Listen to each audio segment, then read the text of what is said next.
What's going on, guys? It's your boy Radiation and welcome back to another reaction video over here on Radiation Reacts. So today we're going to be reacting to yet another Mr. Nightmare video, and this one is called Horrifying Things That Happened on Movie Sets. Man, I absolutely love horror movies. You guys watching the channel, I'm pretty sure you guys love horror movies as well. A lot of crazy things also be happening behind the scenes of horror movies, like The Conjuring. There's a lot of things that happened. I'm pretty sure on Insidious is probably things that happened. What's that movie? The one with the little girl. Poltergeist. There's things that happened on that movie set as well. This is gonna be absolutely crazy. I can't wait to dive right into it. Let's do it. A lot of horror movies are legitimately scary, but in some cases, the events that took place on the sets of certain horror movies were more terrifying than the movies themselves. A number of horrifying incidents have taken place on the sets of some of the most successful horror movies of all time, before, during, or shortly after filming. Whether these incidents were fatal accidents, cruel twists of fate, or some sort of evil curse still remains debatable. Perhaps a good place to start would be the Amityville Horror House, whose events may start to seem even scarier when you learn that horrors also took place on the sets for both the 1979 movie and the 2005 remake.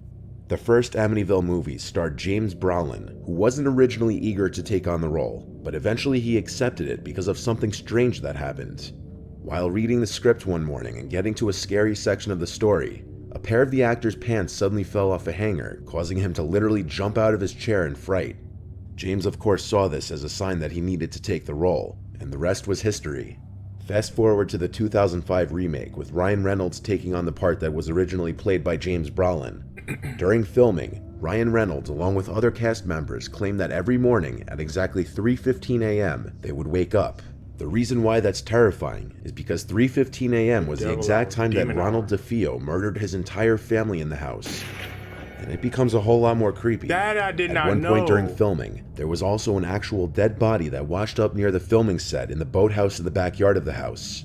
Actors and crew members always suspected that there was an otherworldly presence during the filming of the movie. Whether they were right or just overly paranoid, who knows? The 2012 film The Possession is an unconventional horror movie that involves rabbis, Judaism, and a cursed Jewish relic called Dybbuk box that attaches itself to a young girl. I enjoyed this movie. A Dybbuk box is a wine cabinet claimed to be haunted by a Dybbuk, which is a malevolent wandering spirit that enters and possesses the body of a living person until exorcised. What happened on the set of The Possession left even the star of the movie, Jeffrey Dean Morgan, feeling very uneasy, and he already had a lot of experience acting in horror movies and shows under his belt. Some of the seemingly supernatural things that happened included lights exploding for no apparent reason, as well as chilly breezes wafting through closed sets for no particular reason. But the scariest incident occurred when the storage facility where all the movie props were being held caught fire and burned to the ground. Oh wow. A team of investigators concluded that the fire was not started from an electrical fault or arson, but the actual cause for the fire couldn't be determined. The Dybbuk box used in the movie, which played an important role in the movie, was destroyed in the fire, and the cast and crew later refused to allow the movie's producers to replace the Dybbuk box for fear that it was cursed. At the George Washington University Online High School, a premier college preparatory experience is just the beginning. The Conjuring is a movie that's supposed to be based on the true story of the Perron family, who claimed to be tormented by supernatural entities in their Rhode Island home in the 70s. While several of the family members spent time on the set during filming, the mother refused to go anywhere near it, as she was convinced that several unexplained events that plagued the filming of this movie on set were proof that the spirits hadn't finished with them yet. For instance, when members of the Perron family were visiting, a furious gust of wind suddenly rose and seemed to swirl around them. However, nobody could see any movement in any of the trees just opposite them, movement you'd expect to see from any normal gust of wind. Just a couple days later, the hotel that the actors and movie crew were staying in caught fire and everyone had to be evacuated. And it doesn't end there. James Wan, the movie's director, recalls working late in his office one evening when his dog started growling at something. He would get up to investigate, but he couldn't find anything that would be antagonizing the dog. I didn't know. However, the dog had his sights on something across the room. It seemed he had focused on an unseen entity in one corner of the room. James took a break from working after this, having been legitimately freaked out. Vera Farmiga, who played the role of a paranormal investigator in the film, refused to take the script home with her, as she said it made her feel uneasy. She also couldn't read it at night because she became paralyzed by fear whenever she tried. After a phone call discussion with James Wan, Vera opened her laptop screen and there were 3 digital claw marks from the upper right diagonal to the lower left. This wasn't the last time it happened though. Her next experience came a few months later, literally on the day that she completed work on The Conjuring. She returned home to upstate New York, and when she woke up the next day, she discovered what she describes as 3 claw mark bruises across her thigh. In 1983, a movie based on the Twilight Zone series was released. During filming, actor Vic Morrow was killed on the set. Deaths on movie sets have happened many times, but what makes this extra disturbing is the fact that Morrow appeared to predict his demise just a year earlier. A year before filming of the Twilight Zone movie began, Vic took out a $5 million life insurance policy on himself, explaining to friends and family members that he had a premonition something bad was going to happen to him on an upcoming movie. He had seen it in a dream he had. Unfortunately, his premonition came true, because while filming a scene involving a helicopter for the Twilight Zone, the helicopter crashed and decapitated him. 2 child actors were also killed in the accident, which prompted a lengthy investigation and court case. It was later revealed in court that the movie's concept artist unintentionally drew an identical image in his sketches to what actually happened, a burned-out helicopter in the middle of a river, essentially foreshadowing the accident. The accident led to civil and criminal action against the filmmakers, which lasted nearly a decade. One of the children's fathers testified that he heard John Landis, the director, instructing the helicopter to fly lower. All 4 parents testified that they were never told that there would be helicopters or explosives on set, and they had been assured that there would be no danger, only a lot of noise. John Landis and 4 other crew members would be found not guilty on the 3 charges of manslaughter, having been the first time a director was charged due to a fatality on a film set. The 1976 film The Omen is another horror classic following the tale of a young boy named Damien Thorne, who was replaced at birth by his father, unbeknownst to his wife, after their biological child died shortly after birth.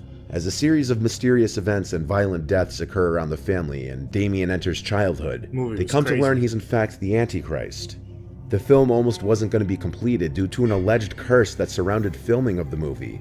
So many horrible things happened on the set of The Omen that it can be comparable to the amount of bad things to happen in the movie. The tragedies began with the son of the lead actor Gregory Peck taking his own life as soon as filming began.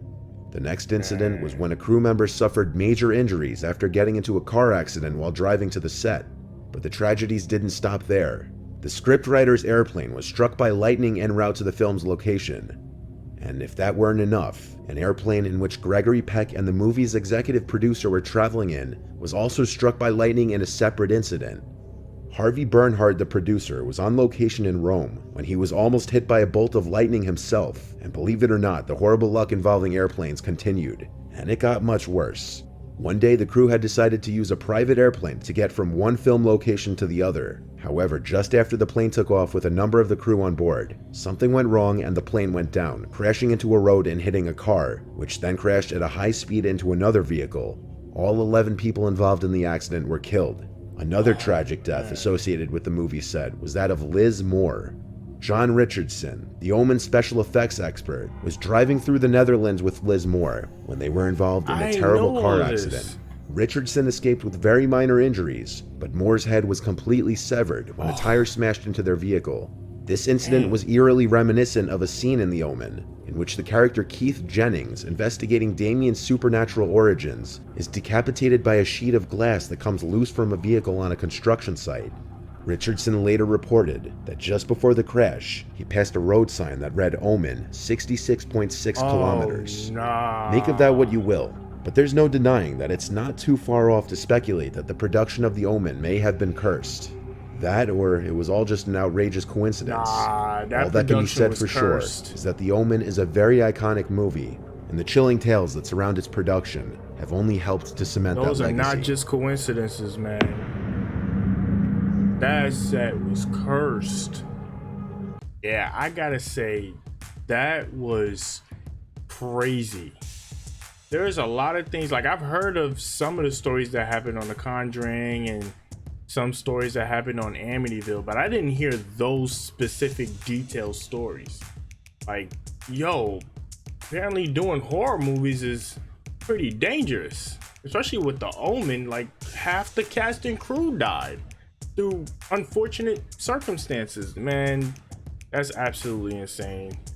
But that video was actually pretty dope. It was pretty great to learn and understand a lot of things that happen, dangerous things that happen behind the scenes of movies. And that was crazy. And apparently when you do horror movies, you gotta watch your back, be careful, and be mindful of everything.